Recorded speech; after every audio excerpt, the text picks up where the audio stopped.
रजा की सबसे बड़ी ख्वाहिश यही थी कि मल्लिका एक मजबूत और खुद मुख्तार औरत बने ताकि उसके जाने के बाद वह हर काम खुद कर सके। लेकिन मल्लिका रजा की कोशिशों के बावजूद उसकी बातों पर पूरा अमल नहीं करती। रजा की तबीयत खराब होने के दिनों में जब उसे पता चलता है कि मल्लिका घर के छोटे मोटे काम अनाज से करवा रही है और उससे मिल भी रही है, तो वह दिल ही दिल में आहत हो जाता है। एक दिन वह नाराजगी से मल्लिका से कहता है, मल्लिका, मैं तुम्हें इसलिए ये सब नहीं सिखा रहा कि तुम फिर किसी और का सहारा ले लो। अगर तुम्हें सब कुछ दूसरों से ही करवाना है तो मेरी मेहनत का क्या फायदा। मैं चाहता हूँ तुम वो सब सीखो जो तुम्हें नहीं आता, खुद खड़ी होना सीखो। रजा की बात सुनकर मल्लिका टूट जाती है। वह रजा की गोद में सर रखकर रोते हुए कहती है, रजा, मैं कोशिश तो कर रही हूँ, लेकिन मुझसे ये सब संभाला नहीं जा रहा। मुझे डर लगता है कि तुम्हारे बिना मैं ये सब कैसे करूंगी। मैं तुम्हें भी परेशान नहीं करना चाहती। रजा प्यार से मगर सख्ती के साथ कहता है, मुझे किसी से मदद लेना पसंद नहीं और मैं नहीं चाहता कि तुम भी मेरे बाद किसी के सामने हाथ फैलाओ। और हाँ, प्लीज अनाज से दूरी रखो, मुझे बिल्कुल अच्छा नहीं लगता। इसी बात से मल्लिका को होश आता है। वह अनाज से साफ लहजे में कह देती है कि वो अब उसके घर ना आए। अनाज, जितने दिन यहाँ हो अपने माँ बाप के साथ वक्त गुजारो, मेरी फिक्र मत करो। मैं अपनी परेशानियाँ खुद संभालना चाहती हूँ और आगे से किसी पर बोझ नहीं बनना चाहती। मल्लिका की बात सुनकर अनाज आहत तो होता है, लेकिन समझ भी जाता है कि मल्लिका अब खुद जिंदगी की लड़ाई लड़ने को तैयार है। धीरे धीरे मल्लिका हर छोटे बड़े काम खुद करना शुरू कर देती है और रजा उसे इस तरह मेहनत करता देख अंदर ही अंदर बहुत खुश होता है। लेकिन उसी खुशी के बीच अचानक रजा को चक्कर आते हैं। वह लड़खड़ाते हुए गिर पड़ता है।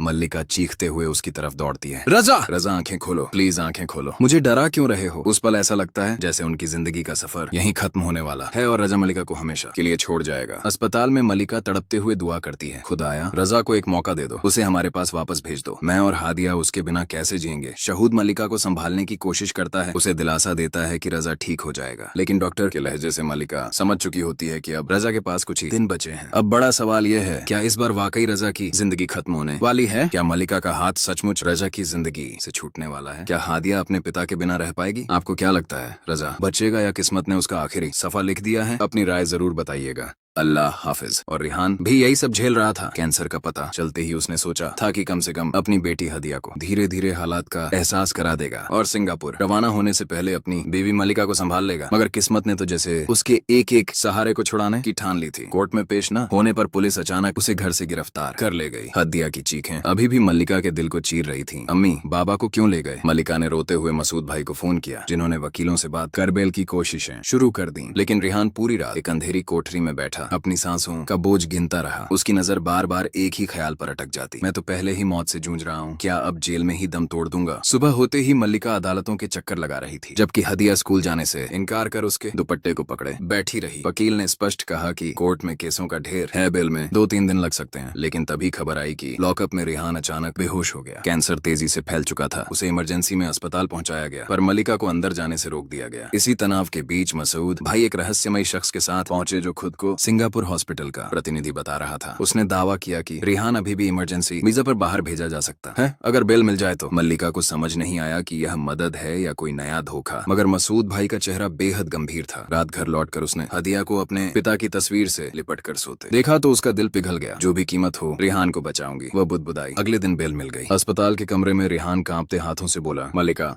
मैं तुम्हें और हदिया को कर्ज में नहीं डुबोना चाहता। तभी मसूद भाई ने अपनी असल चाल चली। उन्होंने कहा कि उन्होंने सारे पैसे का इंतजाम कर लिया है, लेकिन रिहान को अपनी सारी प्रॉपर्टी उनके नाम सिक्योरिटी के तौर पर करनी होगी।